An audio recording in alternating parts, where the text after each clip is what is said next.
Bom dia, minha gente querida, tudo bem com vocês?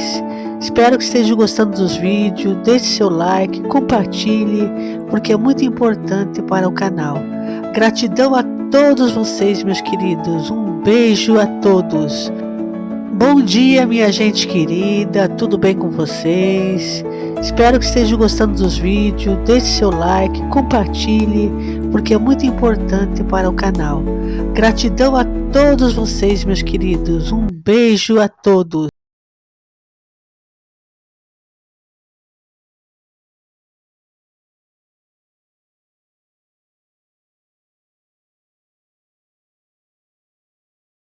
Esta é talvez a maior bomba que o Donald Trump está jogando contra não só Lula, mas contra todo o sistema que se apoderou desse narco-estado que se transformou o Brasil. Pesquisas comprovam. Falta pouco para essa eleição ser decidida. É a chance de acabar de vez com o clima de ódio e trazer a paz de volta ao nosso país. Dia 2, vote Lula, vote 13. Prepare-se porque a verdade finalmente apareceu. Lula é o homem que manipulou milhões de brasileiros, que adestrou os miseráveis, que enriqueceu aliados criminosos e cometeu diversas atrocidades. Agora está no alvo internacional. Após a caçada a Nicolás Maduro, Trump já colocou os olhos nele. O que ele fez pelo Brasil é chocante e ninguém contou toda a história. Fique até o final para descobrir tudo. Antes de começarmos, deixe o joinha, porque o seu joinha vai fortalecer esse vídeo e não vai deixar a plataforma enterrada. Então eu preciso muito, encarecidamente te peço, deixe o joinha para esse vídeo. E é claro, inscreva-se aqui no canal, ativando o sininho da notificação. Esse vídeo realmente é o vídeo mais forte que eu já trouxe aqui no canal. Gente, esse vídeo revela fatos que muita gente tentou esconder, mas que agora estão sendo expostos ao mundo. Há uma teoriazinha ali meio maldita na psicologia, em ciência política, que levanta a suspeita que todo político, no fundo, é um pouco psicopata. Porque se ele não fosse, ele não fazia isso. Um episódio de uma entrevista que Lula deu a uma revista chamada Playboy, que você conhece, o Hitler, mesmo errado, tinha aquilo que eu admiro no homem, o fogo de se propor a alguma coisa e tentar fazer. O Lula é fã de Hitler, declarada e publicamente desde 75. Desde 1975, Lula já declarava publicamente que a polícia tem o direito de matar. E até ele tem. A polícia tem o direito de matar, obviamente. E até eu tenho o direito de matar. E tem uma juventude enorme que, por falta de perspectivas, vende são presas roubando celular nesse país. O povo brasileiro deu a demonstração de que é possível o mesmo povo que elege um político destituir esse político. Derrubar um governo eleito democraticamente sem que haja um crime de responsabilidade não vai consertar nada. E sua juventude foi marcada por manipulações da população. E Lula explorava isso politicamente. Ele se aproximou de movimentos sindicais que, segundo especialistas, são propensos a distorcer informações. Assim, Lula passou a construir sua base de poder. Ele também alimentou ditaduras na Guiné Equatorial, Angola, Venezuela, Cuba, Líbia e Síria. Segundo relatos, isso reforçava sua imagem internacional e criava aliados para proteger seus interesses. Por exemplo, o Lula alimentou ditaduras na Guiné Equatorial, na Angola, na Venezuela, em Cuba, na Líbia, na Síria, enfim. O Lula é um psicopata, cara. O Lula vem do movimento sindical. O movimento sindical é um movimento que mente. Então ele passa por isso tudo, e por tudo coisas muito piores que essa. Afinal de contas, para quê? Para salvar o país? Alguém acredita nisso? Em 2002, o Brasil presenciou uma virada histórica. Um candidato que começou com 70% de rejeição, derrotado 3 vezes, vence na 4ª tentativa. O segredo? Marketing político estratégico. Hoje é o dia do reencontro do Brasil consigo mesmo. Começa agora o nosso primeiro programa do horário eleitoral.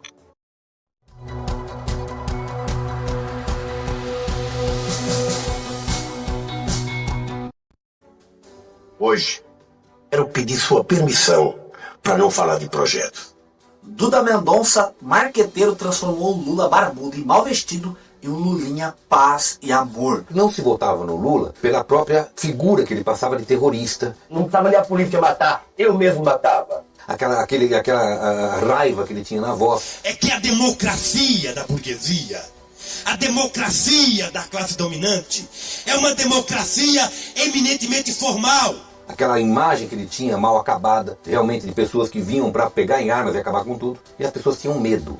O senhor acha que com essa imagem, o senhor tem mesmo chance de derrubar todos esses poderosos que têm máquinas atrás deles e ganhar a eleição?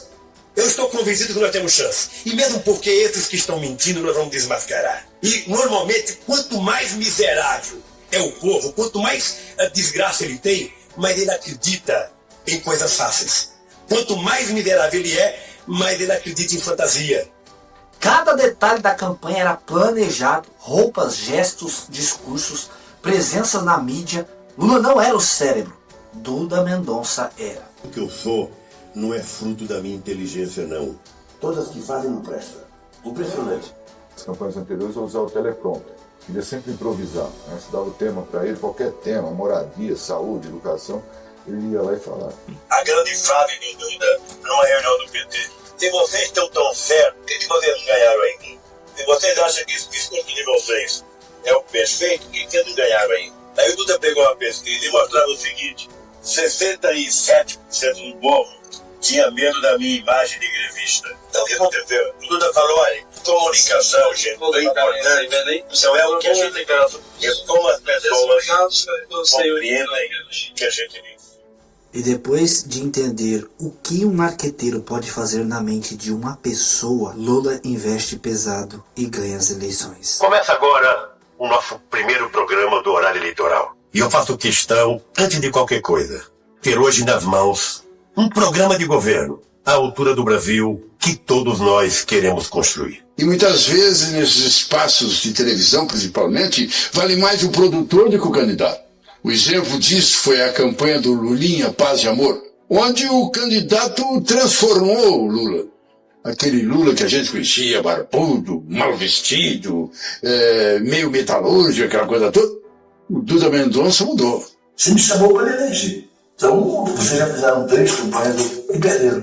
Agora confia no meu taco, amigo. Eu acho que as pessoas têm que ver você como gente, tem que ver o seu humano, o que tem aí dentro desse coração. E houve um momento naquela campanha, a primeira que o Lula ganhou, em que a figura do Duda era mais importante que a figura do Lula. As manchetes falavam mais do Duda Mendonça do que do Lula. As campanhas eram como filmes, como roteiros, produções e edição. Cada palavra e expressão criava a fantasia de pacificador e herói do povo. Ele te explicava por que estava mudando, tirar da barba que era antiga, fazendo um estilo diferente, por que ele estava botando uma roupa. Ele disse, não, o Lula é um candidato a presidente da República. Nenhum cidadão vai votar no Lula para presidente da República vestido de operário.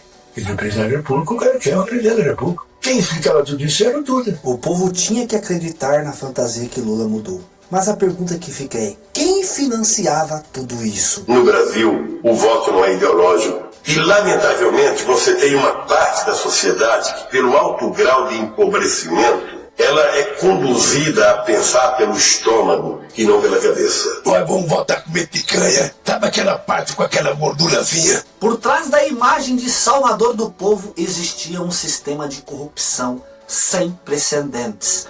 Mensalão. O julgamento do Mensalão é o desfecho de um escândalo político descoberto há 7 anos. Um dos maiores da história recente do Brasil. Maior esquema de corrupção que eu vi nos últimos anos. A acusação era de que uma quadrilha, composta por políticos, banqueiros e donos de agências de publicidade, e chefiada por José Dirceu, o homem forte do primeiro mandato do ex-presidente Lula, corrompeu políticos para comprar apoio ao governo no Congresso. E o caso do Mensalão era isso. Era uma quadrilha organizada que funcionava dentro do Estado, tentando ocultar uma porção de coisas. A acusação do Procurador-Geral da República é de que políticos e partidos aliados ao governo do presidente Lula receberam dinheiro em troca de apoio no Congresso Nacional. Um deputado que se diz aliado de Lula, Roberto Jefferson, presidente do PTB, ele disse que deputados no Congresso foram corrompidos por um funcionário do PT com R$30 mil mensais para votar a favor do governo. José Dirceu liderava a quadrilha. O PT controlava tudo. Controlava empresas, ministérios e presidência. Eles captavam dinheiro de criminosos e dinheiro ilegal. Esse dinheiro era mandado para fora do Brasil transformado em caixa 2 e usado para pagar campanhas políticas.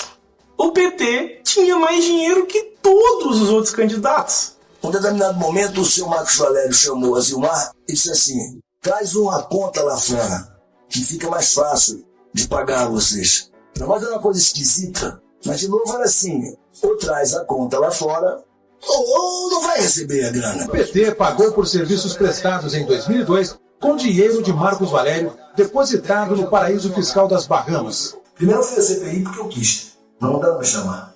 Fui lá e falei a verdade. Na verdade, esse dinheiro claramente era dinheiro pago de caixa 2. E a gente sabia disso, inclusive. Então, hoje aqui vou mostrar para vocês a Barbie Pro edição limitada e a diferença das máquinas, para vocês entenderem.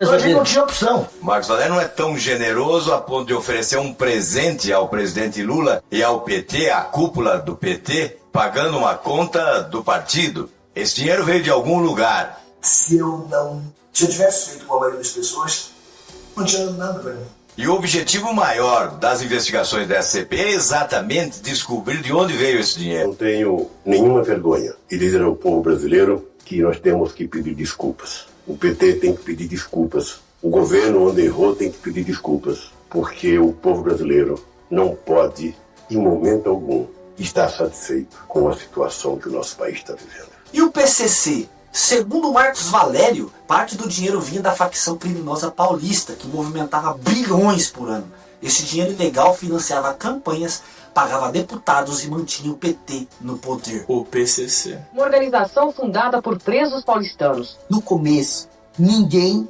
acreditava nessa facção.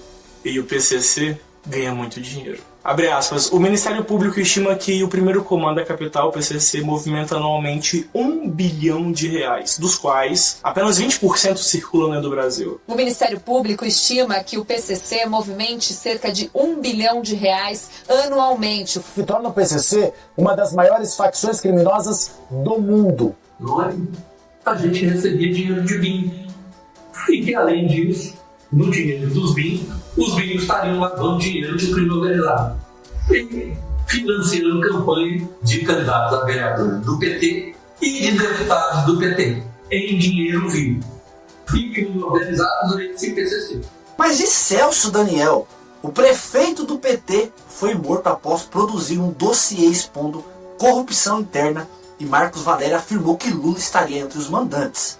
Segundo o operador, a aproximação do PT com o PCC começou nos anos 2000, quando o crime organizado passou a financiar algumas campanhas políticas do partido. De acordo com Valério, Celso Daniel foi morto depois de produzir um dossiê no qual relatava a direção do partido os múltiplos esquemas de corrupção que funcionavam na prefeitura de Santo André e arrecadava propina de empresas de ônibus, de limpezas, de casas de bingo e até de peroeiros. O dinheiro obtido financiava as campanhas eleitorais do PT e bancava as despesas pessoais dos seus dirigentes. Abre aspas. Uma coisa, Marcos, é você ser assaltado. Outra coisa, Marcos, é você ser assaltado e torturado. Significa que eles estavam atrás de alguma coisa, na minha opinião, do dossiê. Fecha aspas. Segundo Marcos Valério, Luiz Inácio foi também um dos mandantes do assassinato de Celso Daniel. O caso Celso Daniel está de volta às manchetes 17 anos depois. Tudo isso porque o publicitário Marcos Valério, condenado no mensalão do PT, disse em depoimento à polícia de Minas Gerais que Lula é um dos mandantes do crime. Em depoimento, Marcos Valério acusou Lula de ser um dos mandantes da morte do ex-prefeito de Santo André, Celso Daniel. A denúncia foi publicada pela revista Veja. Mas a cada eleição, Lula utilizava a pobreza como ferramenta de manipulação. Distribuição de cestas básicas e programas sociais criavam dependência eleitoral. E a propaganda reforçava a sua imagem de salvador da pátria, um herói. Em 2018, Lula foi condenado a 12 anos e 11 meses de prisão por corrupção e lavagem de dinheiro. Ex-presidente Lula foi condenado hoje a 12 anos e 11 meses de prisão por corrupção e lavagem de dinheiro em uma ação da Lava Jato sobre o sítio de Atibaia. A Operação Lava Jato revelou caixa 2, propinas e contratos fraudulentos de campanhas. João Santana, Sidônio Palmeira e outros marqueteiros receberam milhões em contas no exterior. Marco Valério revelou que parte do financiamento vinha do PCC. Mas em 2019 o STF alterou a interpretação. A A execução da pena só ocorre após todas as instâncias. Resultado, Lula foi solto e o processo foi enviado a Brasília. A manipulação política continuou. Lula se manteve elegível, pronto para o retorno ao poder. O ex-presidente Lula, que estava preso na sede da Polícia Federal em Curitiba há mais de 1 ano e meio. A justiça brasileira manda soltar o presidente Luiz Inácio Lula da Silva. O Supremo Tribunal Federal decidiu enviar as investigações sobre o ex-presidente Lula para Brasília. Na sessão, a maioria dos ministros também considerou o ex-juiz Sérgio Moro parcial ao conduzir os processos do petista. Todas as provas, todas as investigações são anuladas e eles mandam reiniciar tudo do zero num tribunal de Brasília. Mas Felipe, por que ninguém faz nada? Por que tudo isso está acontecendo debaixo do nosso nariz e ninguém faz nada? Gente, após a caçada a Nicolás Maduro, Trump colocou Lula no radar. Esta é talvez a maior bomba que o Donald Trump está jogando contra não só Lula, mas contra todo o sistema que se apoderou desse narco-estado que se transformou o Brasil. Mas o que coloca o Brasil na borda desse tabuleiro explosivo? O mesmo decreto que autoriza ações contra o cartel de Los Soles pode ser também aplicado a outros grupos latino-americanos designados como terroristas. E aqui é onde entra o PCC e o Comando Vermelho. A autorização militar se estenderia automaticamente ao território brasileiro. E o time é revelador, porque o governo Lula mantém aliança pública e constante com Maduro, defendendo seu regime em fóruns internacionais e ignorando as acusações americanas. É um recado claro para qualquer governo da região que feche os olhos, ou pior, estenda a mão para organizações que os Estados Unidos consideram como terroristas. E adivinha? O Brasil de Lula está no centro desse tabuleiro. Nos últimos meses, Brasília se aproximou ainda mais de Caracas, defendendo Maduro na ONU, chegando a acordos comerciais e ignorando denúncias internacionais contra o regime. O PCC está sendo declarado como organização terrorista. A pressão internacional só aumenta e o mundo observa. Enquanto Lula se apresenta como pacificador, suas ações passadas e presentes expõem manipulação, corrupção e alianças com criminosos. O Brasil nunca viu um político tão protegido, mas agora a pressão externa começa a pesar. Trump pode intervir e a história de Lula está sob escrutínio internacional. E depois de tudo isso que está acontecendo na Venezuela, todas essas barbaridades sendo expostas a respeito de Lula e também outras pessoas que já mencionei em diversos vídeos, a pergunta que fica é clara. Lula tem ligação direta com o CRI organizado, com o PCC? Lula conseguirá se manter impune diante de tantas evidências ou a caçada internacional de Trump mostrará que ninguém está acima da lei? O povo brasileiro foi manipulado, enganado, usado para sustentar um esquema criminoso durante décadas. Agora, com a pressão internacional e os fatos sendo expostos, a verdade finalmente aparece. E você, acredita que Lula conseguirá escapar dessa vez? Comente aqui embaixo, compartilhe e faça a verdade circular. Porque este é o momento em que todos precisam conhecer o que realmente aconteceu dentro do Brasil. Deus abençoe você. Está acontecendo na América Latina e porque o exército americano e por sua força especial está lutando contra os narco-terrorismo. Na América Latina, entenda só. Primeiro foi preso o chefão ali do cartel de drogas, mexicano chamado Chapo.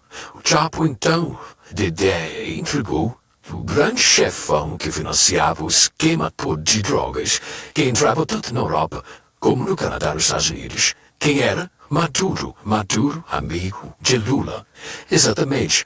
Maduro agora, então, se tornou o grande agitador narco-terrorista. Foi classificado, então, Chapo entregou todas as organizações criminosas da América Latina que têm ligação e que fazem a rota das drogas que são fornecidas à Europa e aos Estados Unidos. Que são os países ditos por Chapo como Venezuela, Colômbia, Bolívia e Brasil. Sendo que esses países têm as organizações criminosas mais perigosas da América Latina. Foram classificadas entre as organizações criminosas como organizações narco-terroristas.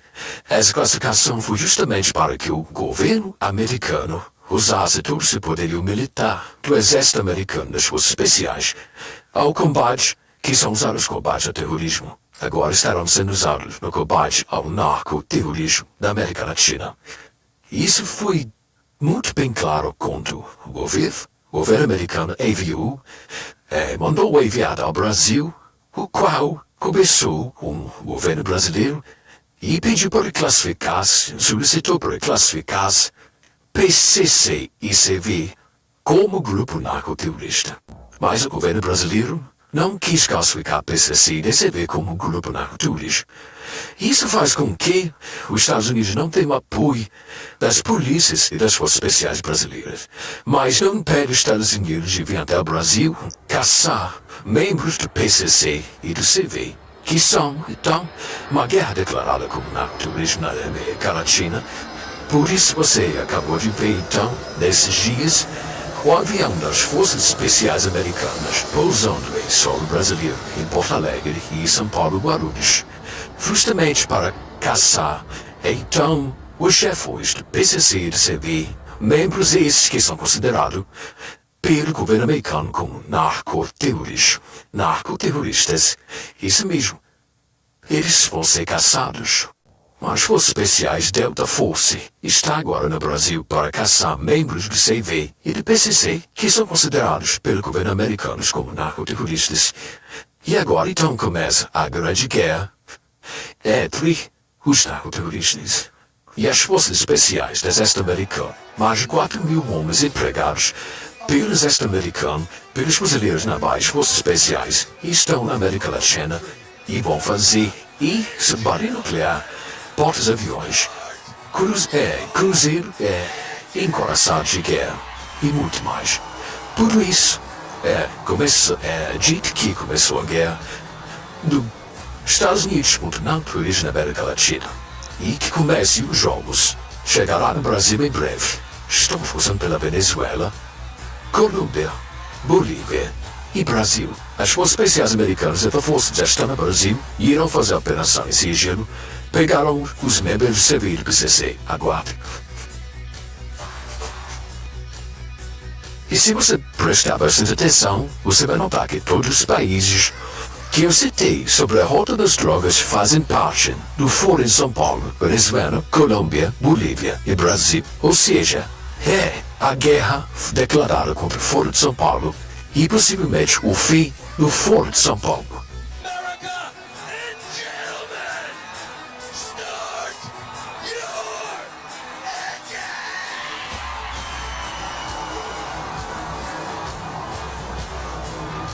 Você já pensou como fazer